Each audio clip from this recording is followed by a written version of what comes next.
Hello बच्चों, कैसे हो आप सब। उम्मीद करते हैं आप लोग अच्छे होंगे। मैं हूं कुमार हीरो सर और जैसा कि आपको पता है कि अभी मैं आप लोगों के लिए वेक्टर्स चैप्टर पर पढ़ा रहा था, जिसमें कि हम आपको 10 दशमलव में कौन कौन सा टॉपिक पढ़ना था और कुछ उदाहरण के माध्यम से भी हम सारे बातों को क्लियर कर दिए थे। और हम आपको होमवर्क में दिए थे कि 10.2 का क्वेश्चन आंसर आपको खुद से पहले बनाना है। अगर आप बना लिए हैं तो बहुत अच्छी बात है, नहीं बना पाए हैं, कोई सवाल फंस गया है, तो आज हम आपको बताने वाले हैं एनसीईआरटी एक्सरसाइज 10.2 का क्वेश्चन आंसर। एकदम एक लाइन से बताएंगे, आपको जो भी दिक्कत होगा आप आसानी से इसको क्लियर कर पाएंगे। ठीक है, तो हम हिंदी इंग्लिश दोनों में बताएंगे क्वेश्चन, आप इसके लिए निश्चिंत रहें। जैसे आपके पास ये हिंदी आपका बुक है कि 1 नंबर से इसमें आपको लगभग 17-19 गो सवाल है, टोटल क्या गो है 19 गो सवाल है, जो आपको हम हिंदी और इंग्लिश दोनों में बताएंगे। तो देखिए, सबसे पहला सवाल पर ही डिस्कशन करते हैं। पहला सवाल आप लोगों के सामने में है कि निम्नलिखित सदिशों के परिमाण का परिकलन कीजिए। परिमाण कहने का मतलब होता है मैग्नीट्यूड। यहाँ पे आप देख लीजिए, अंग्रेजी में भी आपको देखने को मिलेगा। देखिए, compute the magnitude of the following vectors, यानी कि सबका मैग्नीट्यूड मतलब होता है परिमाण ज्ञात करना है। तो ये परिमाण तो हमें लगता है कि इस सवाल का आंसर आप लोग जल्दी में निकाल लिए होंगे, क्योंकि इस सब का मोड निकालना था और मोड का बस आपको एक फॉर्मूला पढ़े होंगे। तो देखिए, पहला इसका हम निकालेंगे मोड, यानी कि मोड ऑफ ऐसे। तो इसका फॉर्मूला आप पढ़े होंगे x² + y² + z²। ये फॉर्मूला आपको बस लगा देना है। तो बताइए, x का मान यहाँ से i के साथ कुछ ना तो 1 का स्क्वायर, j के साथ कुछ ना तो 1 का स्क्वायर और k के साथ कुछ ना तो 1 का स्क्वायर, और रूट तो आपके पास रहेगा। यानी क्या आएगा, 1 के स्क्वायर 1, 1 1 3 जोड़ेंगे तो आपके पास √3 इसका आंसर आ जाएगा। तो इसका एक परिमाण आ गया। वैसे ही आपको 3 गो क्वेश्चन है, बी भी है और सी भी है, दोनों का वैसा ही निकालना है। चलिए हम निकाल देते हैं, मोड ऑफ बी बता देते हैं। तो सेम फार्मूला तो आपका सेम ही रहेगा, बस मान खाली बदल जाएगा। ठीक है, जैसे इसका अगर निकालना चाहे तो क्या लिखेंगे, 2 का स्क्वायर, यहाँ पे माइनस में 7 है तो -7 का स्क्वायर, और माइनस में 3 है तो -3 का स्क्वायर। अब इसका आंसर हम लोग आगे बढ़ा देते हैं। देखिए, इसका करेंगे तो क्या आएगा, 2 के स्क्वायर 4, 7 के स्क्वायर 49 और 3 के स्क्वायर 9। इसको आप जोड़ लीजिए, 9 4 13, ये 9 9 18 4 22, और आपके पास 2 बचा, 4 और 2 6 62, और एक तो 62 हमें लगता है कि निकलेगा नहीं है, रूट से बाहर है ना।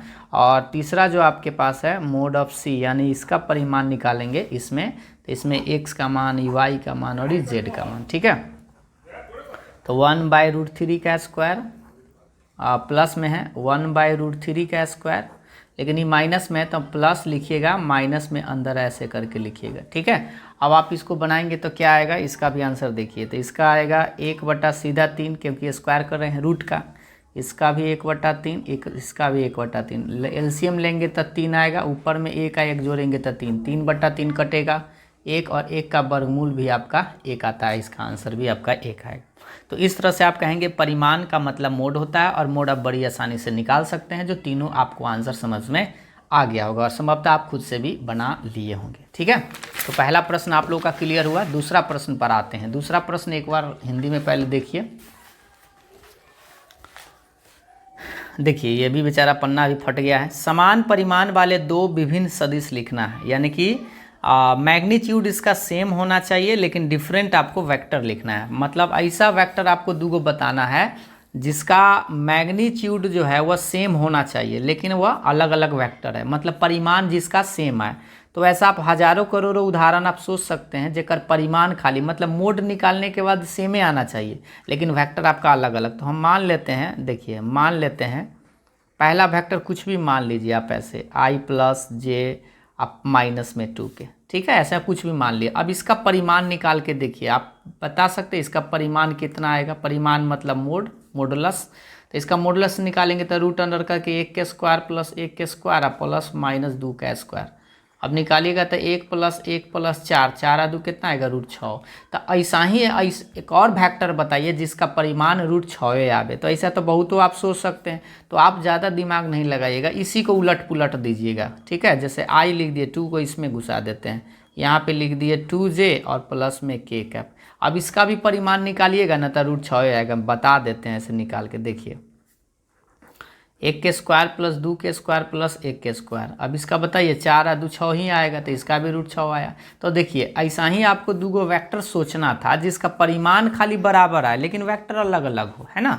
राइट टू डिफरेंट कर रहा था, मतलब अलग था। बताइए ये जो वेक्टर हम लिखे ए वाला और बी वाला दोनों सेम है? नहीं है, क्योंकि देखिए आई प्लस जे माइनस है, यहाँ पे आई प्लस 2j प्लस के है, तो दोनों अलग है, लेकिन परिमाण दोनों का देखिए सेम है। तो ऐसा उदाहरण एक नहीं बल्कि बहुत सारा आप खुद से भी सोच सकते हैं, ठीक है। ये जो हम उदाहरण दिए वेक्टर ए और वेक्टर बी, यही सिर्फ आंसर नहीं होगा, बहुत सारा आंसर भी हो सकता है, ठीक है। तो ये तो समझ में आ गया। अगला सवाल जो है आप लोग का देखिएगा, कह रहा है राइट टू डिफरेंट वेक्टर। इस बार भी आपको different vector having same direction, इस बार कह रहा है, इसको हिंदी में थोड़ा सा देखिए, सेम देखिए, समान दिशा वाले, नहीं यहाँ पे हम लगता है कि राइट टू डिफरेंट वेक्टर्स, नहीं ये गलत हम क्वेश्चन लगता है लिख दिए, ठीक है। ये क्वेश्चन आप देख लीजिए पहले क्या है। कह रहा है समान दिशा वाले दो विभिन्न सदिश लिखना है। नहीं ठीक तो है, लेकिन यहाँ डायरेक्शन सेम है। अच्छा हम लगता है कि मिस्टेक कर दिए, देखिए सही है, राइट टू डिफरेंट वेक्टर सही है, दूगो डिफरेंट वेक्टर ही लिखना है, लेकिन इसमें इस बार डायरेक्शन इस बार सेम कर रहा है। तो डायरेक्शन सेम के लिए आपको करना क्या है, क्वेश्चन ही सही है, ठीक ना।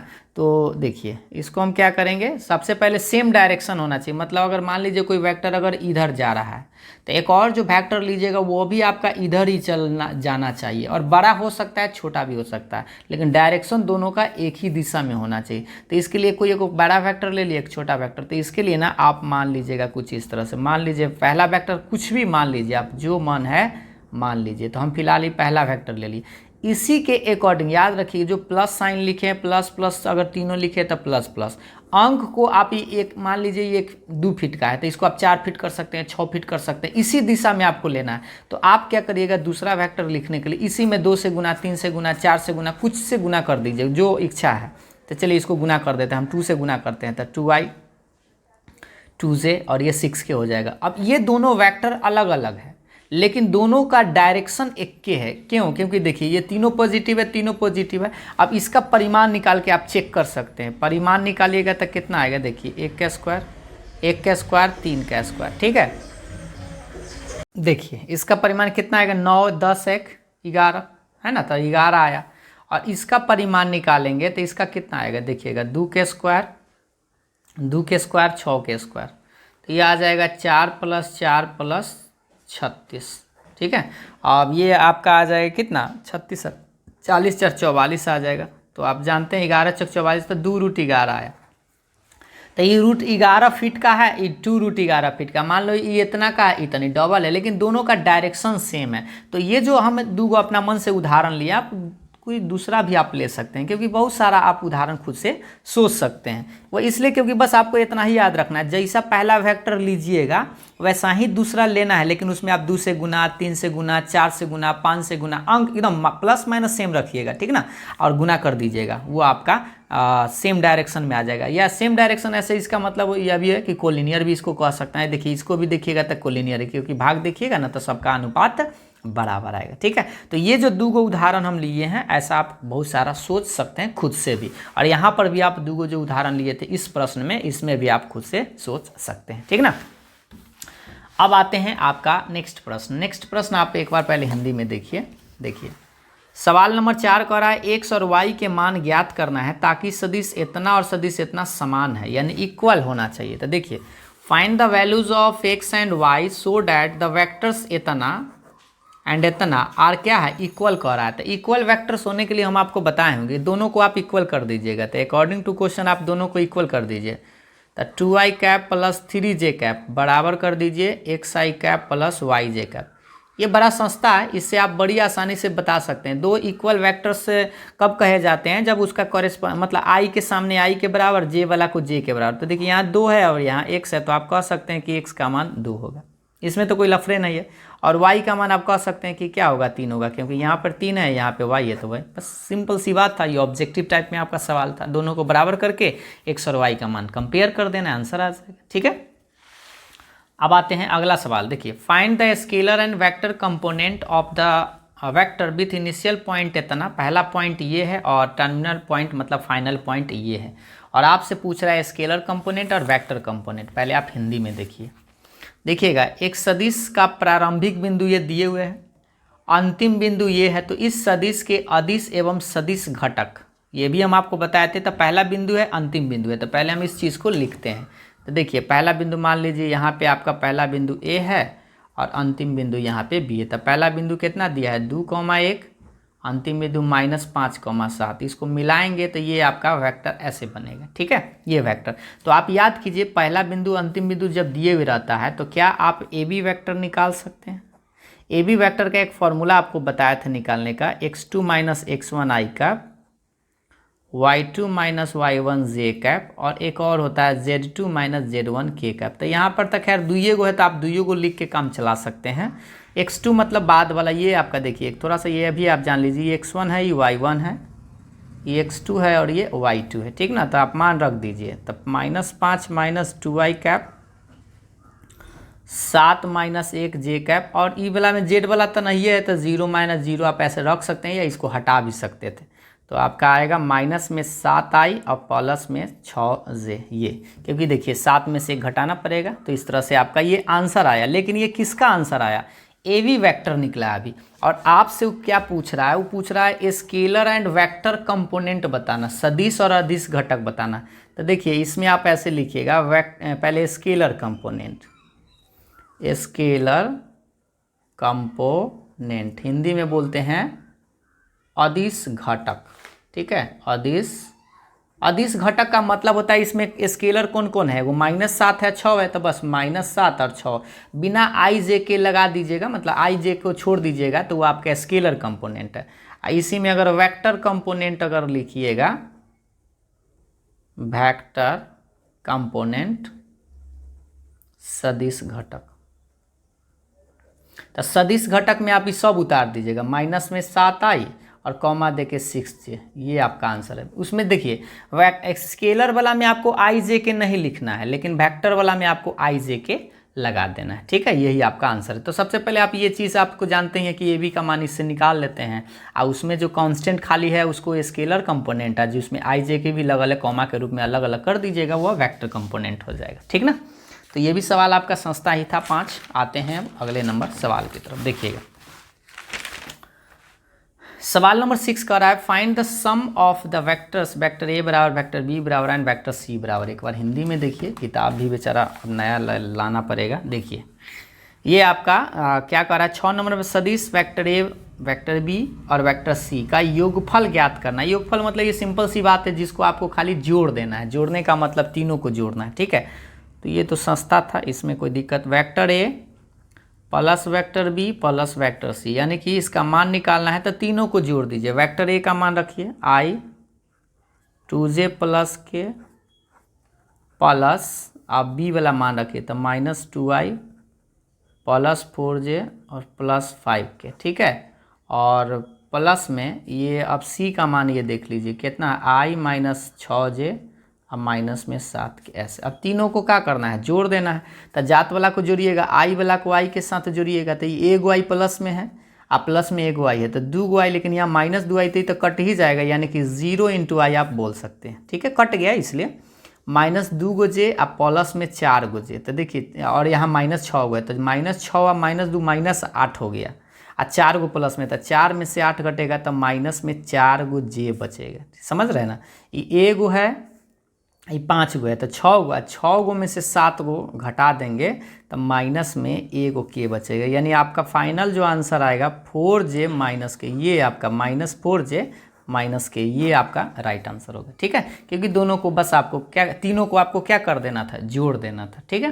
उम्मीद है आप ये बात समझ के होंगे, इसमें तो कोई लफड़ा नहीं है। माइनस प्लस एक बार मिला लीजिएगा, एक बार हिंदी में भी हम देख लेते हैं, ठीक है।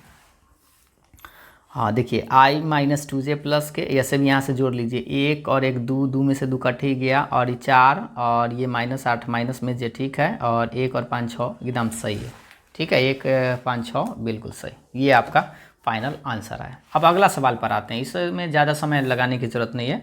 Find the unit vector in the direction of the vector एतना। ये जो वेक्टर एक दिया गया है उसके डायरेक्शन में आपको यूनिट वेक्टर निकालना है। हिंदी में देखिए, सदिश ए बराबर आई कैप प्लस जे कैप प्लस 2k कैप के अनुदिश एक मात्रक सदिश निकालना है। और मात्रक सदिश निकालने का एक फॉर्मूला हम आपको बताए थे, देखिए मात्रक सदिश मतलब पहले वेक्टर ए बराबर लिखा हुआ है, इससे पहले लिखिए आई कैप प्लस जे कैप प्लस 2k कैप, यहाँ पे डॉट है, ठीक है। अब एक फॉर्मूला हम आपको बताए होंगे, unit vector along vector A की दिशा में मात्रक सदिश। इसका फॉर्मूला हम आपको बताए थे, याद कीजिए, ए कैप बराबर वेक्टर ए बटा मोड ऑफ वेक्टर। ये आपको याद होगा कि ए कैप को यूनिट वेक्टर से डिनोट करते हैं मतलब, और इसको लिखते हैं वेक्टर ए बटा उसी के मोड से हम भाग दे देते हैं। तो सबसे पहले वेक्टर ए तो आपको पता है, लेकिन मोड ऑफ वेक्टर ए नहीं पता है, तो आप क्या करिए, पहले यहाँ पे मोड ऑफ वेक्टर ए निकाल लीजिए, मतलब 1 का स्क्वायर प्लस 1 का स्क्वायर प्लस 2 का स्क्वायर। बताइए कितना आएगा, 1 प्लस 1 प्लस 4, यानी कि आप कह सकते हैं √6। और बस यहाँ पे आप मान बैठा दीजिए, तो ए कैप का वेक्टर ए तो वही रहेगा, आई प्लस जे प्लस 2k। अब बटा में आपके पास ये √6 आया है और ये आपका आंसर आया। चाहे तो आप सब में √6 लटका सकते हैं, ये आपका आंसर ऐसे भी आपको देखने को मिल सकता है। इसको लटकाएंगे तो 1/√6 आई, 1/√6 जे, और इसको 2/√6 के भी आंसर देखने को मिल सकता है, ठीक है। तो इसमें तो कोई दिक्कत नहीं है। तो बस आपको ये फॉर्मूला याद होना चाहिए कि यूनिट वेक्टर निकालने का वेक्टर ए बटा मोड ऑफ वेक्टर ए होता है, ठीक। चलिए, ये 7 भी आसान था। अब हम आपको ले चलते हैं 8 नंबर सवाल की तरफ। देखिएगा, find the unit vector in the direction of vector P Q where P and Q are the points. इतना पी और क्यू इस बार पॉइंट दिया है, लेकिन आपसे पूछ वही रहा है, क्या, यूनिट वेक्टर। इस बार भी हिंदी में देखिएगा यहाँ पे कह रहा है 8 नंबर, सदिश पी क्यू के अनुदिश मात्रक सदिश ज्ञात करना है, जहाँ पर पी और क्यू का मान दिले हैं। सेम चीज़ है, लेकिन आपको इस बार पी क्यू निकालना पड़ेगा। तो पी क्यू का एक फॉर्मूला तो आप पहले से जानते हैं। देखिए यहाँ पे मान लीजिए ये एक वेक्टर है, पी है और एक क्यू है। यहाँ है 1 2 3 4 5 6, ठीक। और ये इस तरह से पी क्यू वैक्टर है। तो पहले आपको पता होगा कि पी क्यू वैक्टर हम लोग कैसे निकालते हैं, फॉर्मूला बताइए। x2 - x1 आई कैप, y2 - y1 जे कैप, z2 - z1 के कैप। ये फॉर्मूला तो आप सब लोग को याद होगा। अब इसमें मान बैठा दीजिए, बाद वाला में से पहले वाला घटाते हैं, तो 4 - 1 5 - 2 इसमें से इसको, और 6 - 3। ये बात तो समझ में आ रहा है। बाद वाला से पहले वाला x2 मान रख दिया। अब घटाएंगे तो कितना आएगा, 3i 3j और ये 3k। इसमें नो लटपट, इसमें तो कोई गड़बड़ नहीं है, क्योंकि पी क्यू वैक्टर ये फॉर्मूला लगा दिए। पी क्यू का आपको याद होगा, दो बिंदु को मिलाने वाला सदिश कैसे निकालते हैं। अब पूछ रहा है हमसे यूनिट वेक्टर। अब ये जो आंसर आया ना, इसका यूनिट वेक्टर, जैसे ही मान लीजिए वेक्टर ये था, ई वाला देखिए 7 नंबर में ई आ गया, i + 2j का। अब इसका यूनिट वेक्टर के लिए क्या किए थे, इसका मोड निकाले थे और ये फॉर्मूला लगा दिए थे। अब यहाँ से आपको वही चीज़ करना, तो पहले आप क्या करिए, इस पी क्यू का मोड निकाल दीजिए, ठीक है। तो पी क्यू का जब मोड निकालेंगे तो बताइए, मोड का तो फॉर्मूला √3 का स्क्वायर 3 का स्क्वायर 3 का स्क्वायर, तो कितना आएगा, 3 × 3 का स्क्वायर आप लिख सकते हैं, या 9 + 9 + 9 9 × 27 27 का होता है 3√3, क्योंकि आप जानते हैं 3 × 9 = 27, 3 गो में से एगो निकल जाएगा, है ना, 2 गो में से एगो, तो एगो अटक जाएगा। तो ये मोड आ गया। अब आपसे पूछ रहा था यूनिट वेक्टर, तो लिखिएगा unit vector along vector P Q, यानी पी क्यू के दिशा में, या अनुदिश भी उसको बोलते हैं, कि दिशा में मात्रक सदिश। क्या होगा, पी क्यू पर मोड लगाइएगा, ये कैप लगाइएगा। कैप का मतलब आप समझते हैं कि क्या होता है, वेक्टर पी क्यू ऐसे। हाँ देखिए, अब इसका फॉर्मूला तो ये आप जानते हैं कि पी क्यू का इधर मोड हो जाएगा, क्योंकि यहाँ पर वेक्टर ए कैप मतलब ए कैप लिखते हैं, तो वेक्टर ए बटा मोड ऑफ है, सेम चीज़ है, पी क्यू है तो पी क्यू। अब इसका मान बैठा दीजिए, तो पी क्यू वैक्टर का भी आप निकाल के लाए थे, 3i cap 3j cap 3k cap, और बटा में इसका मोड निकाल के लाए हैं 3√3। आप चाहे तो सब में लटका सकते हैं, या 3 कॉमन लेके आप काट सकते हैं। तो इसको लटकाइएगा तो आपका आंसर इसमें लटकाइएगा, तो कट के 1/√3 आई कैप, इसमें तो 1/√3 जे कैप, और इसमें लटकाइएगा तो 1/√3 के कैप। ये आपका आंसर आएगा। इस तरह से आप लटका सकते हैं। देखिए इसमें लटकाएंगे तो सब में 3 3 3 नहीं कटेगा, 1/√3 अटक जाएगा। यही आपका फाइनल आंसर आएगा, ठीक है। तो इसमें तो कोई लटपट नहीं लग रहा है, हमको लग रहा है कि 8 नंबर में कोई दिक्कत नहीं है। अब आते हैं 9 नंबर में। 9 नंबर एक बार हिंदी में भी देखिए भाई। 9 नंबर में कह रहा है, सवाल को एक बार देखिएगा। दिए हुए सदिश इतना इतना मतलब ए दिले है बी दिले है के लिए सदिश ए प्लस बी के अनुदिश मात्रक सदिश, अनुदिश का मतलब वही दिशा में होता है, ए प्लस बी के अनुदिश इस बार पूछ रहा है। मतलब पहले तो आपको ए प्लस बी निकालना होगा, इसका मोड निकालना होगा, बस फॉर्मूला लगा देना होगा। चलिए देखिए, सबसे पहले ए दिले है बी दिले है, तो आपको करना क्या होगा, पहले आपको ए प्लस बी निकालना होगा। तो ए प्लस बी का मतलब क्या होता है, दोनों को जोड़ना। तो ए का मान रखिए 2i कैप माइनस जे कैप प्लस 2k कैप, बीच में प्लस, बी का मान रखिए तो माइनस में i cap plus J cap minus k cap. ठीक है, अभी दोनों को जोड़ घटाव कर लीजिए, तो 2 में से 1 घटेगा तो एगो i cap minus j plus j, तो बेचारा हमको लगता है इस टपकिए गया था, 0 जे कैप, 2 में से 1 होता है 1 k कैप, ऐसे। ठीक है, अब ये जो आंसर आया ना, ये मान लीजिए इसको c है, ये जो आया इसको क्या मान लेते हैं, मान लीजिए वेक्टर c है, इसको माना या लेट कर लीजिए। ठीक है, अब इसी का यूनिट वेक्टर निकाल लीजिए। ठीक है, अब यूनिट वेक्टर के लिए आप क्या करिए, इसका मोड निकालिए। तो मोड निकालिएगा, सी माने तो सी लिख दीजिए, नहीं मानिएगा तो यह रह जाएगा। तो ए प्लस बी का मोड लिखना होगा, रूट अंडर क्या लिखेगा, 1 का स्क्वायर, 0 का स्क्वायर, 1 का स्क्वायर, तो कितना आएगा, 1 प्लस 1 रह जाएगा, यानी कि √2 आएगा। अब आप लिखिएगा यूनिट वेक्टर एलॉन्ग ए प्लस बी ही लिख देते हैं, ए प्लस बी या वेक्टर सी, मतलब वही चीज़ है। इसको आप मान ले हैं सी, तो सी के तो ऐसे आप लिख दीजिएगा, ए प्लस बी या वेक्टर सी के दिशा में मात्रक सदिश, तो मात्रक सदिश का फॉर्मूला तो आपको याद हो गया, आप लिख दीजिए सी कैप लिख दीजिए ना, तो ए प्लस बी के ऊपर कैप लगा दीजिएगा। तो फार्मूला वेक्टर सी बटा मोड ऑफ वेक्टर सी। अब वेक्टर सी का मान जो आया था, ये जो आप निकाल के लाए, ये आप लिख दीजिएगा। तो आई कैप, देखिए 0 वाला को तो आप छोड़ ही सकते हैं, तो प्लस k कैप, अब बटा में मोड, तो मोड निकाल के लाए √2, तो √2, और यही आपका आंसर आएगा।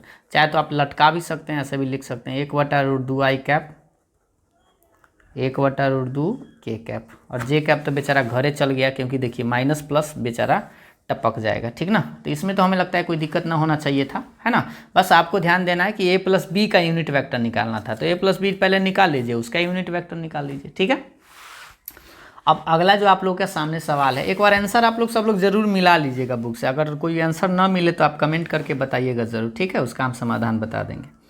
देखिए, अब आपका 10 नंबर का रहा है, सदिश इतना के अनुदिश एक ऐसा सदिश ज्ञात कीजिए जिसका परिमाण इस बार 8 होना चाहिए। तो देखिए 8 इकाई वाला पूछ रहा है, उससे कोई दिक्कत नहीं, पहले आप यूनिट वेक्टर निकाल लीजिए, मतलब 1 यूनिट का निकाल लीजिए और 8 से गुना कर दीजिएगा। ठीक ना, तो वो 8 वाला हो जाए। क्या पूछ रहा है, find a vector in the direction of, इसका ये जो इसके डायरेक्शन में आपको एक ऐसा वेक्टर निकालना है जिसका जो मैग्नीट्यूड है वो कितना होना चाहिए, 8 होना चाहिए। तो सबसे पहले आपको यूनिट वेक्टर निकाल लीजिए और उसमें 8 से गुना कर लीजिएगा। तो आप बताइए, यूनिट मतलब मात्रक सदिश तो निकालने आता ही है, तो पहले वेक्टर ए बराबर ही लिख लीजिए, 5i कैप माइनस जे कैप प्लस 2k कैप। ठीक है, और इसका आप क्या करिए, पहले इसका यूनिट वेक्टर का मतलब होता है, यूनिट वेक्टर तो आप समझते हैं, मोड निकाल लीजिए पहले, 5 का स्क्वायर 2 के स्क्वायर। अब बताइए कितना आएगा, 25, 1 प्लस 4, 25 और 5 30 हो जाएगा, तो √30 रहेगा, 30 का तो वर्गमूल निकलता नहीं है।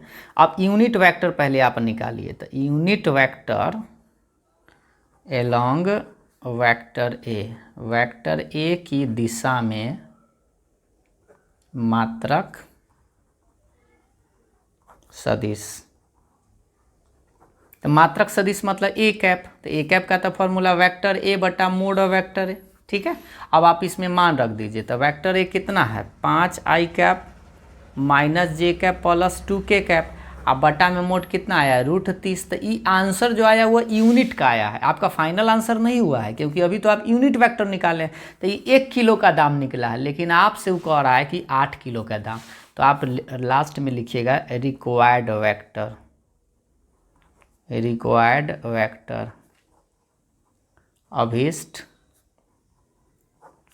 अभिष्ट सदिश, या जिसको ऐसे बोल सकते हैं ए वेक्टर, यही वाला चीज़ आप लिख सकते हैं, a vector in the direction of इतना मैग्नीट्यूड 8, मतलब 8 परिमाण वाला वेक्टर का मतलब है 8 गुना ए कैप। अब 8 गुना ए कैप काहे लिखे, ए कैप का मतलब यूनिट होता है, 1 किलो का दाम है, उसमें 8 से गुना करेंगे तो 8 वाला आ जाएगा।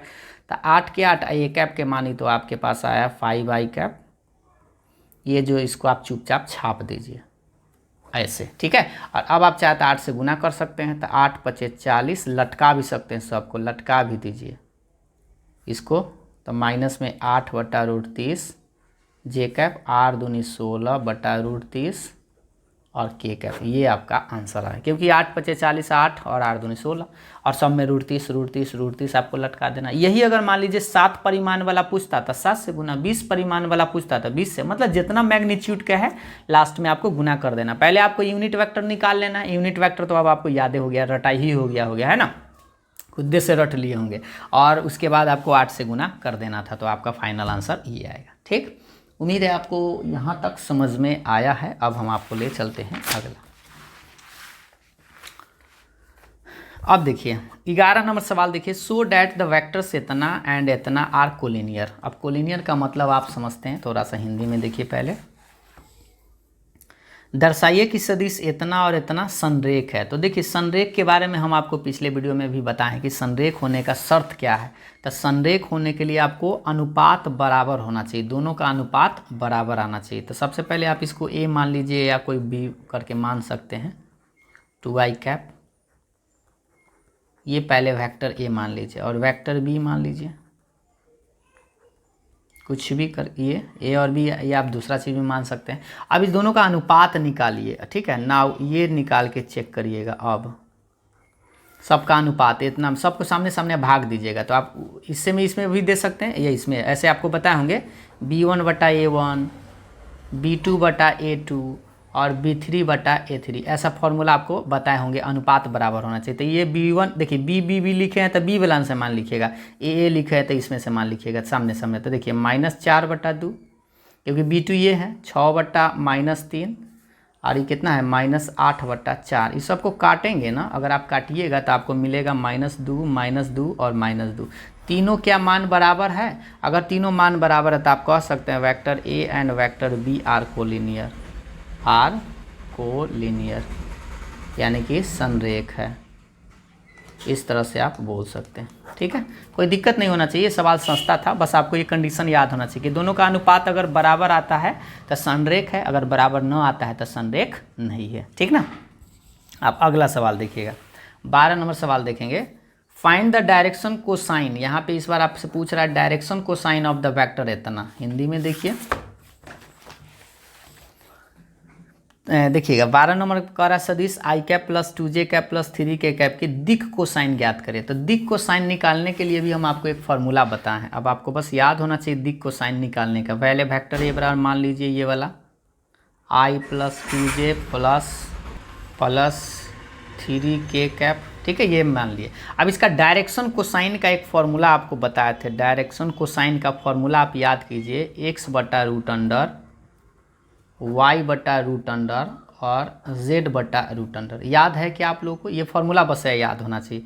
नीचे में आपको बोले थे x² y² z², x² y² z², एकदम सेम चीज़, ठीक है। अब बस करना क्या है, यहाँ पे आप मान छांट सकते हैं। x का मान 1 है, y का मान 2 है और z का मान 3 है। ये इसके साथ वाला, इसके साथ वाला और इसके साथ वाला x y z हो गया। इसमें मान बैठा दीजिए। तो 1/√अंडर क्या करिएगा, 1k², 2k² और 3k²। उसी तरह से 2/ सेम चीज़, इसको तो बस चुपचाप भी लिख सकते हैं, ठीक है। अब आप बताइए इसका आंसर क्या आएगा। 1/9 4 13 1 14, तो 1/√14, 2/√14 और 3/√14, और यही इसका आंसर आ गया डायरेक्शन कोसाइन, जिसको आप हिंदी में दिक कोसाइन बोलते हैं। इसको आप लिख भी सकते हैं या सिंबल भी आपको बताए होंगे, दिक कोसाइन, ठीक है। तो दिक कोसाइन आपका आंसर। ये फॉर्मूला बस आप याद रखिएगा, x/√अंडर, y/√अंडर और z/√अंडर। इसमें से x y z का मान रखिए और आराम से बैठा दीजिए, कोई दिक्कत नहीं होना चाहिए। 12 में तो कोई दिक्कत नहीं है। तो अगला सवाल पर आते हैं। देखिए 13 सवाल देखने से पहले आप एक बार हिंदी में देखिए भाई, देखिएगा 13 सवाल कह रहा है बिंदु इतना और इतना को मिलाने वाली एवं ए से बी की तरफ दिष्ट सदिश की दिक् कोसाइन। देखिए इस बार भी आपको दिक् कोसाइन ही पूछ रहा है, तो ये प्रश्न में भी आपको वही करना है, डायरेक्शन कोसाइन, लेकिन इसमें पहले आपको ए दिले है बी दिले है, तो ए बी वेक्टर निकालना होगा। ठीक है, और ए बी वेक्टर तो आपको आते हैं। देखिए find the direction cosine of the vector joining the points इतना और इतना। तो सबसे पहले आप याद कीजिए, आपको ए बी वेक्टर निकालने का फॉर्मूला याद होगा, जैसे x2 माइनस x1 आई कैप, y2 माइनस y1 जे कैप, z2 माइनस z1 के कैप। ठीक है, जैसे मान लीजिए वेक्टर है ए बी ऐसे जा रहा है। ठीक है, और ए पॉइंट आपको देले है कितना कितना, देखिए 1 2 माइनस 3 माइनस 1 माइनस 2 1। अब इसको बाद वाला में से पहले वाला घटा लीजिए यहाँ पे मान रख के, देखिए तो -1 -1 आई कैप, इसमें से इसको तो -2 जे कैप, और इसमें से इसको तो 1 -3 है तो माइनस माइनस प्लस हो जाए। अब बताइए कितना आंसर आएगा। देखिए अब ये आ जाएगा माइनस में 2y, ये आ जाएगा माइनस में 4j, और ये आ जाएगा प्लस में 4k। तो ये आपसे एगो पता चल गया कि ए बी वेक्टर तो आपको निकल गया। अब इसी ये जो वेक्टर ए है ना, इसी का आपको डायरेक्शन कोसाइन निकालना है। तो डायरेक्शन कोसाइन निकालने का फॉर्मूला देख लीजिए, यही चीज़ x बटा वाई बटा जेड बटा रूट अंडर करके आप निकाल दीजिए। उससे आसान है कि आप एक बार पहले मोड निकाल लीजिए, यानी कि ए बी जो आप निकालते हैं इसका मोड, ये जो रूट अंडर निकाल लेते हैं ताकि हम बार बार निकालना ना पड़े ऐसे करके। ठीक है, एक ही बार निकाल लेते हैं, सब में तो वही चीज़ लटकाना पड़ता है। 4 16 प्लस 16 16 16 32 और 4 36, 36 के वर्गमूल आता है 6। तो अब बताइए डायरेक्शन कोसाइन का फॉर्मूला आप एक बार पहले लिख दीजिएगा, x बटा root under x square y square z square, y बटा root under x square plus y square plus z square, z बटा root under x square plus y square plus z square. या चाहे तो इसका formula यही है ना, इसका तो फॉर्मूला यही है, root under x square plus y square plus z square root under. इसका मान निकाल दिए हैं यहाँ पे बार बार निकालना नहीं पड़ेगा। ठीक ना, अब इसमें मान रख दीजिए, एक्स का मान आप क्या रखिएगा, ये वाला -2 बटा 6 निकाल के लाए से, वाई के मान -4 6 निकाल के लाए से, और जेड का मान यहाँ 4 है और बटा में 6। या आप मान लीजिए यहाँ इन्ना निकालिएगा, तो आप यहाँ पर निकालिएगा तो यहाँ पर भी तो यही चीज़ लिखिएगा ना। देखिए -2 के स्क्वायर -4 के स्क्वायर 4 के स्क्वायर, और यही 6 सब में बटा में लटकेगा। आप चाहते इसको काट भी सकते हैं, तो -1 बटा 3, ये काटेंगे तो -2 बटा 3, और काटेंगे तो 2 बटा 3। ये आपका आंसर आया। ठीक है, तो उम्मीद है आपको ऐसे बना सकते हैं, या आप ऐसे भी कर लीजिएगा जैसे पहले हम बनाए थे, ये सब में रूट वही सेम चीज़ से लटका दीजिएगा। ठीक है, जो आपको आसान लगे, जैसे आप समझ पाए जल्दी में आप कर सकते हैं। ठीक है, तो 13 में आपको बस यही निकालना था, पहले ए बी वेक्टर निकाल दीजिए और उसके बाद डायरेक्शन कोसाइन इसका ये फॉर्मूला लगा के आपको निकाल देना था। अब आइए आपका 14 नंबर सवाल पर। देखिए 14 नंबर थोड़ा सा आप समझिएगा ध्यान से।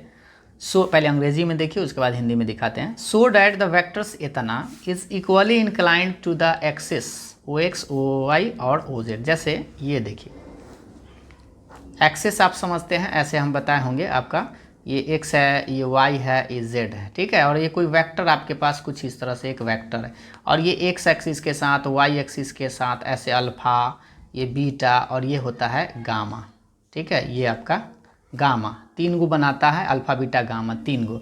अब कह रहा है कि ये जो वेक्टर है यह equally incline to the axes O X Y O Z, मतलब समान झुका। ये जो ऐसा कोई वेक्टर लेना है जो तीनों अक्ष से समान झुका हुआ है। समान झुके कहने का मतलब कि अल्फा का मान, बीटा का मान और गामा का मान सेम आएगा। या आप ऐसे भी कह सकते हैं, इसका डायरेक्शन कोसाइन आप जानते हैं कि इसका तीनों का डायरेक्शन कोसाइन अगर सेम आ जाए तो भी आप कह सकते हैं कि वह इक्वली इंक्लाइंड है। तो इसमें आपको डायरेक्शन कोसाइन ही एक तरह से निकालना है। इसको हिंदी में पहले आप समझ लीजिए, हिंदी में क्या कह रहा है। देखिए कि दर्शाइए कि सदिश इतना अक्षों ओ एक्स ओ वाई एवं ओ जेड के साथ बराबर झुका हुआ है। बराबर मतलब वही समान झुका हुआ है। तो पहले आप इस वेक्टर को ए मान लीजिए, या कुछ भी मान सकते हैं। चलिए ए मान लेते हैं, आई प्लस जे प्लस के, इसमें कोई डाउट नहीं। अब इसका ना आप डायरेक्शन कोसाइन निकाल के देखिए। तो अभी आप जस्ट डायरेक्शन कोसाइन का फॉर्मूला तब याद हो गया आपको, एक्स बटा वाई बटा रूट अंडर और जेड बटा रूट अंडर। रूट अंडर के मतलब समझते हैं, ये वाला सेम चीज़ चुपचाप उतार देते हैं। ठीक है, अब इसमें मान बैठा दीजिए भाई, x का मान तो 1 है और इस सब का क्या करेंगे, 1 का स्क्वायर 1 का स्क्वायर 1 का स्क्वायर। इसका भी देखिएगा सेम बेचारा सेमे है, 1/1 का स्क्वायर 1 का स्क्वायर 1 का स्क्वायर। अब इस सब का मान जो है हमें लगता है कि सेम ही आएगा, 1/√3 1/√3 1/√3। अब आप बताइए, आप जानते हैं कि इसको हम लोग कॉस अल्फा बोलते हैं, इसको कॉस बीटा बोलते हैं और इसको कॉस गामा, क्योंकि हम आपको बताए थे कि डायरेक्शन को साइन का मतलब होता है एल बराबर cos alpha cos beta cos gamma. या आप इस सीधे ऐसे यहीं से फॉलो यहीं से समझिए कि देखिए ये जो डायरेक्शन को साइन का मतलब होता है एक्स अक्ष के साथ, वाई अक्ष के साथ और जेड अक्ष के साथ। अब देखिए तीनों का बराबर आया है, तीनों से बराबर है, तीनों से बराबर कहने का मतलब बराबर झुका हुआ है। तो आप बस यही चीज़ आप लिख दीजिएगा, इस तरह से कह सकते हैं लास्ट में, hence the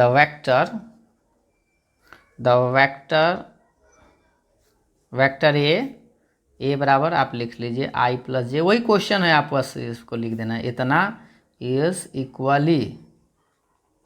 equally inclined to the axis OX OY and OZ respectively. ठीक है, मतलब कि इसको हिंदी में आप ऐसे लिख दीजिए, यहाँ लिख देते हैं, अतः वेक्टर ए अक्षों OX OY OZ से बराबर या समान झुका हुआ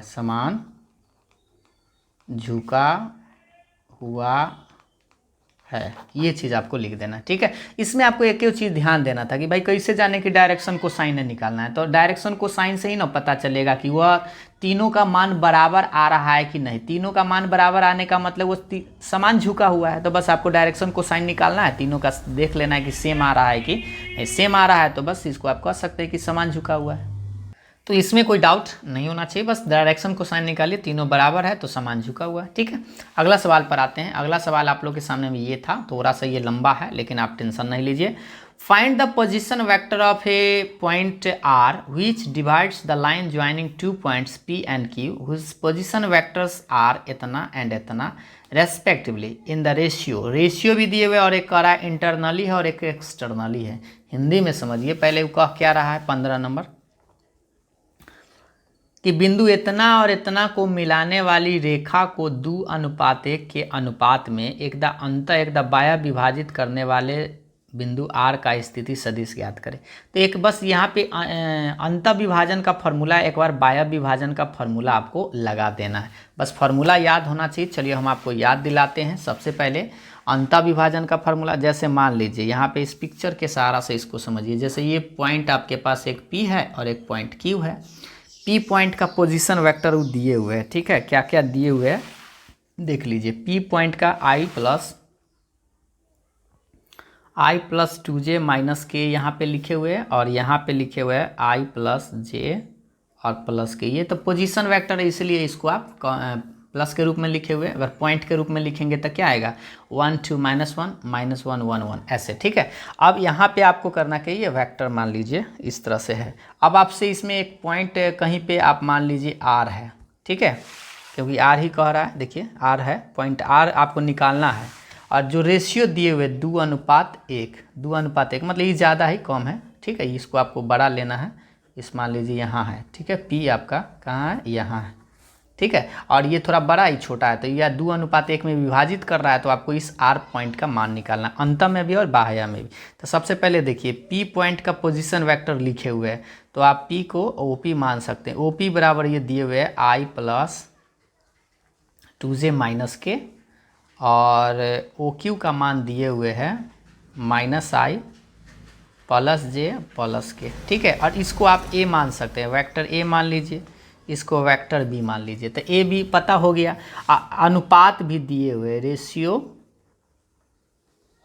अनुपात आपका 2:1 है। अब याद कीजिए, अंत विभाजन में आपको बताया गया था अंत मतलब इंटरनली विभाजन में आप वेक्टर R बराबर पढ़े होंगे m vector B plus n vector A बटा m प्लस n। ये फार्मूला आपको याद आया, m vector B plus n vector A बटा m प्लस n। अब बताइए m n क्या है, तो ये m n का मान है, m/n ऐसे आपको मान लेना है। ठीक है, अब इसमें आप मान बैठा दीजिए, m का मान पता हो गया, n का मान पता हो गया, और वेक्टर a वेक्टर b यहाँ से आपको बैठा देना है। तो देखिए यहाँ पे बैठाइए, m का मान 2 रखिएगा, तो 2 गुने b का मान तो यही रहेगा i प्लस 2j माइनस के, प्लस n का मान आप कितना रखिएगा 1, और a का मान आप ये कौन सा रखिएगा, देखिए हम लगता है उल्टा लिख दिए क्या, b का मान पहले लिखना था, b का मान ये है भाई, ये माइनस i j और प्लस के है, ठीक है, ये b का मान पहले लिखना है, और n का मान 1 और a का मान ये रखना है i प्लस 2j माइनस के, और बटा में देखिए m प्लस n यानी कि 2 प्लस 1, क्योंकि इसको जोड़ना है, ठीक है। अब इसी को कैलकुलेट करना है, 2 से गुना करिएगा तब माइनस 2i 2j और प्लस में 2k, ठीक है। ये ध्यान दीजिएगा, ये वेक्टर b का मान, इसका मान आपको ये वाला मान लिखना था, minus i plus j plus के, और प्लस में 1 से गुना करिएगा तो उतना ही रहेगा, और बटा में आपके पास 3 आ जाएगी। इसको आप भाग भी दे सकते हैं, तो पहले इसको जोड़ लीजिए, 1 में से 2 घटेगा तब माइनस 1, 2 आ 2 4, और 2 में से 1 घटेगा तो 1 ओके, और बटा में 3 आपका आंसर हो गया। चाहे तो आप 3 लटका सकते हैं, सब में अलग अलग भी कर सकते हैं। तो ये अंत विभाजन होगा। इसी में आपको एक बाह्य विभाजन भी पूछ रहा है, तो चलिए हम इसी में निकाल देते हैं बाह्य विभाजन। बाह्य मतलब एक्सटर्नली, एक्सटर्नली पूछेगा तो इसका फॉर्मूला होता है वेक्टर आर बराबर m vector b minus n vector a बटा m माइनस n। इसमें बस खाली माइनस हो जाता है, तो मान बैठाइए, m का मान तो 2 है, वेक्टर b का मान यही रखिएगा, ठीक ना, ये वाला minus i plus J plus के, माइनस i प्लस जे अब प्लस के, अब माइनस है, इस बार n का मान 1 है, a का मान देखिए, a का मान ये रखिएगा i plus 2j, i plus 2j और माइनस के, और बटा में आपके पास 2 माइनस 1, क्योंकि इस बार m माइनस n है। 2 से गुना करिए तो माइनस 2i 2j और 2k, ठीक है। और ये 1 से गुना करेंगे, लेकिन माइनस है तो ब्रैकेट टूटेगा तो चिन्ह बदलेगा, माइनस i माइनस 2j और ये माइनस माइनस प्लस के हो जाएगा, और बटा में 1 रहेगा।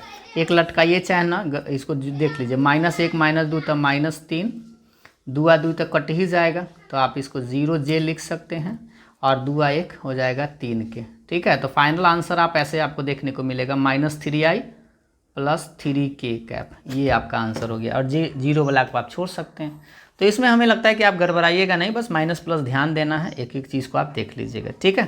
तो इस तरह से आपका ये दोनों सवाल कंप्लीट हो गया है। अब आते हैं अगले नंबर सवाल की तरफ। 16 नंबर सवाल देखिए, आज कंप्लीट ही कर लेते हैं, ठीक है। दो बिंदु P Q को मिलाने वाला सदिश का मध्य बिंदु निकालना है। तो मध्य बिंदु ये भी एक सिंपल सा फॉर्मूला ही है जो आपको याद होना चाहिए। Find the position vector of the mid point. Mid point का फॉर्मूला याद है, मध्य बिंदु का फॉर्मूला आप पढ़े होंगे। जैसे मान लीजिए वेक्टर, ये आपके पास कोई पॉइंट है P और Q, इसके बीच में एकदम निकालना है, इस बार R है ऐसे, ठीक ना। तो यहाँ पे ले लीजिए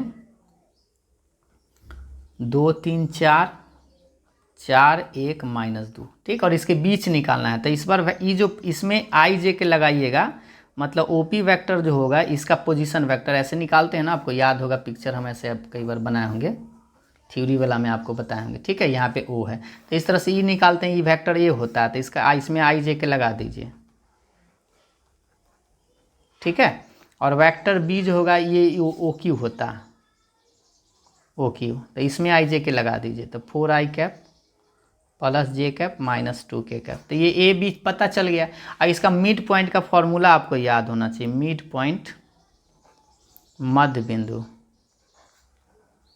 मध्य बिंदु का फॉर्मूला आप पढ़े होंगे, वेक्टर आर बराबर vector A plus vector B by 2, यानी दोनों वेक्टर को जोड़ के 2 से भाग दे देना है। तो जोड़ दीजिए ना, डायरेक्ट यहाँ से जोड़ दीजिए, 4 आ 2 6i प्लस ये 3 1 4j, 4 में से 2 घट जाएगा तो 2k कैप, और बटा में 2, सब में 2 से भाग दे दीजिए, तो ये 3i कैप 2j कैप, इसमें भाग देंगे, इसमें कट जाएगा तो 1k कैप, ये आंसर हो गया, ठीक है। ये सिंपल सा, ये तो फॉर्मूला आपको बस याद होना चाहिए मध्य बिंदु का, a प्लस बी बाई 2, ए और बी मतलब दोनों को जोड़ देना, डायरेक्ट भी आप या यहाँ पर लिख के भी जोड़ सकते हैं। देखिए 4 आ 2 6, 3 आ 1 4, और 4 में से 2 घटेगा तो 2 प्लस में आएगा, और सब में 2 से भाग दे देना, बटा में 2 होता है, तो ये 3 दूना 6, 2 दूनी 4, 2 एकम 2, है ना। तो ये आपका आंसर हो गया।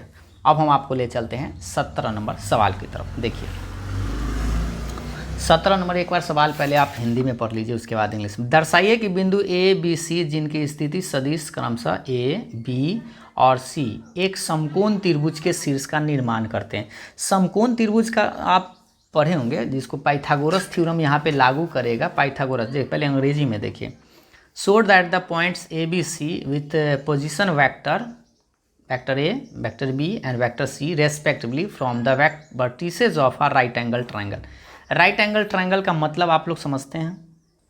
देखिए राइट एंगल ट्रायंगल में आप पढ़े होंगे कर्ण स्क्वायर, पढ़े हैं ना। कर्ण स्क्वायर बराबर क्या होता है? लंब स्क्वायर प्लस आधार स्क्वायर। याद है ये वाला चीज़? यही आप पढ़े होंगे।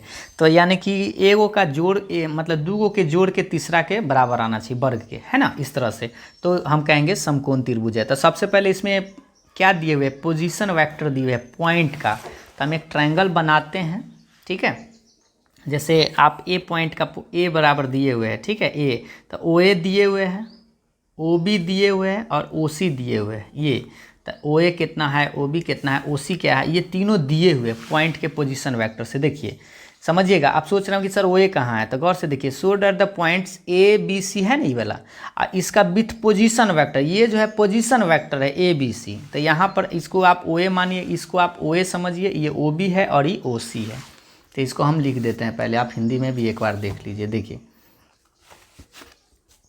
ये है आपका 3i minus 4j minus 4k, 3i minus में 4j माइनस में 4k, और ओ बी है जो लिख देते हैं 2i माइनस जे और प्लस के। बुक अपने पास ज़रूर रखिएगा, ठीक ना, क्योंकि यहाँ पे हम आप जितना आपको दिख रहा होगा उतना ही आप समझ पा रहे होंगे, लेकिन बुक आपके पास रहेगा तो क्वेश्चन आप देख पाइएगा बढ़िया से, ठीक ना। हाँ ये देखिए, ये ओ ए ओ बी ओ सी कितना था भाई? ओ सी आपका था आई कैप माइनस में 3j कैप माइनस में 5k कैप, ठीक है। ये आप ओ ए ओ बी ओ सी निकल गया। अब एक ट्रायंगल राइट एंगल ट्रायंगल बनेगा। जैसे मान लीजिए कि आपके पास ये कोई राइट एंगल ट्रायंगल है, ठीक है, ये आपको साबित करना है, तो होगा ही होगा। तो अभी ये पता नहीं कि ए कहाँ है, बी कहाँ है, सी कहाँ है, ये नहीं पता। तो आपको ए बी निकालना होगा, बी सी निकालना होगा, ए सी निकालना होगा। तो सबसे पहले आप ए बी निकालिए, ए बी वैक्टर, फिर आप निकालिएगा बी सी वैक्टर, ठीक है, फिर आप निकालिएगा सी ए वैक्टर या ए सी वैक्टर भी बोल सकते हैं, उससे कोई दिक्कत नहीं। तो यहाँ पे आप देखिए ए बी वैक्टर निकालिएगा तो आपको एक फार्मूला कभी बताए होंगे। ए बी निकालने के लिए आप क्या करते हैं? ओ बी में से ओ ए घटाते हैं, मतलब बाद वाला में से पहले वाला घटाते हैं। तो डायरेक्ट आप देखिए ए है, ई बी है, तो इसमें से इसको घटा लीजिए। और न घटाने मतलब डायरेक्ट में अगर दिक्कत हो तो पहले आप मान रख लीजिएगा 2i कैप माइनस जे कैप प्लस के कैप, बीच में माइनस ओ ए का मान ही रख लीजिए 3i minus 4j minus 4k, ठीक है। अब इसको घटा लेते हैं, तो घटाइएगा तो चिन्ह तो बदल जाएगा, एक लाइन बढ़ा ही लीजिएगा ताकि माइनस माइनस ही प्लस हो जाए और ये भी आपका प्लस आ जाए। अब इसको घटाइएगा तो कितना मिलेगा? देखिए तो 2 में से 3 घटेगा तब माइनस में एगो माइनस जे, ये आपका 3 गो जे बचेगा और 1 में से 4 तो ये 5 हो जाएगा। घटेगा नहीं बल्कि ये तो जुड़ जाएगा, लेकिन ई घटेगा। तो इस तरह से आपका ए बी का मान निकला। सेम उसी तरह से आप बी सी निकालिएगा, ए सी निकाल। चलिए अब बी सी निकालेंगे तो ओ सी में से ओ बी घटाएंगे। अब ओ सी कहने का मतलब ये वाला मान रखिएगा, ठीक है, i minus 3j minus 5k। O B आपका ये है 2i माइनस जे और प्लस में k, ठीक है, वो भी ये वाला। अब इसको घटाएंगे तो इसका भी चिन्ह बदलेगा ही, i minus 3j minus 5k minus 2i plus में j और माइनस में k, ब्रैकेट तोड़ दिए। 1 में से 2 तो ये माइनस 1, ये आपका माइनस में 2j, क्योंकि एगो में से ही घटेगा 3 गो और ये तो जुड़ जाएगा तो माइनस में 6k, ठीक है। तो इससे बी सी निकल गया। आप सी ए या ए सी निकाल सकते हैं। तो सी ए लिखे अगर हैं तो बाद वाला में से पहले वाला, तो बाद वाला ए है ओ ए माइनस ओ सी। अब देखिए ओ ए का मान देख लीजिए, यहाँ पे लिखा हुआ था 3 4 माइनस 4, 3i माइनस में 4j माइनस 4k, और घटाना है ओ सी क्या है i माइनस 3j और माइनस में 5k। अब इसको घटाएंगे तो चिन्ह तो बदलेगा, 3 माइनस 4 माइनस 4 माइनस 1 प्लस में 3 और प्लस में 5k। अब इसको घटाइए, 3 में से 1 तो 2i, इतना माइनस में j, और ये आपका प्लस में k आ जाएगा। तो इससे आप ये देखिए सी ए निकाल लिए, बी सी निकाल लिए, ए बी निकाल लिए। अब क्या है कि सबका परिमाण भी निकाल लीजिए, ठीक है। तो परिमाण आप यहीं पे आप निकाल लीजिए, ठीक है। परिमाण निकालने का मतलब आप जानते हैं रूट अंडर ऐसे करके इसका निकाल लीजिए। तो -1 का स्क्वायर, 3 का स्क्वायर, 5 का स्क्वायर, तो कितना आएगा 1 + 9 + 25, 25 और ये 10, 35 आ जाएगा, ठीक है। रूट में 35 आया। अब इसका देखिए, इसका निकालेंगे BC का मोड, तो -1 का स्क्वायर, -2 का स्क्वायर और -6 का स्क्वायर निकालेंगे तो ये कितना आएगा 1 + 4 + 36, 4 40 और 1 41 आएगा, ठीक है। रूट 41 आया। अब इसका भी निकाल लीजिए। तो CA का मोड निकालेंगे, मोड मतलब लेंथ निकाल रहे हैं, 2 के स्क्वायर -1 के स्क्वायर, 1 के स्क्वायर, ये कितना आएगा 4 + 1 + 1 यानी रूट 6 आया। अब आप बताइए, तीनों का साइड निकल चुका है। अब आप देखिए, एगो रूट 35 है, एगो रूट 41 है, रूट 6 है। क्या हम इन दूगों को वर्ग करके, सोचिए दूगो कोई को वर्ग करके तीसरा के बराबर आएगा? अब इसको करके देखते हैं। तो थोड़ा सा यहीं पे हम आपको एक पेज ले लेते हैं इसका। अब देखिए किसको किसको जोड़िएगा कि वर्ग करके। तो देखिए छोटा छोटा कौन है, 35 वाला एगो छोटा है और 6 वाला। तो ये देखिए 35 वाला BC है, ठीक ना, यानी कि BC का मोड का वर्ग प्लस CA, तो CA के मोड का वर्ग जो है, इसका मान देखिए, इसका मान कितना है √35 का वर्ग, इसका मान है √6 का वर्ग। ये कितना आएगा 35 और 6, ये तो 35 सीधा हो जाएगा, प्लस में 6, 35 6 41। ये जो है ना, ये मोड क्या है, क्या है BC ACA है, और एगो क्या था ये वाला देख लीजिए BC है, नहीं हम लगता है गलती लिख दिए। ये देखिए AB था, पहला क्या था भाई AB था, क्या था AB था। और ये जो 41 आया है वो किसका मान आया है, तो BC का आया है। ये किसका है, BC के मोड का स्क्वायर है, क्योंकि BC का मोड कितना है √41, इसका स्क्वायर करेंगे तो सीधा 41। इसका मतलब यह हुआ कि AB का स्क्वायर प्लस CA का स्क्वायर बराबर BC का स्क्वायर। यार है ना। तो देखिए दूगो के है ना, ये लंब स्क्वायर आधार स्क्वायर बराबर कर्ण स्क्वायर। तो इसका मतलब ये फॉलो नियम कर रहा है। तो हम कह सकते हैं कि ABC are vertices of right angle triangle। Hindi में आप लिख दीजिएगा, अतः ABC समकोण त्रिभुज के शीर्ष हैं, समकोण त्रिभुज के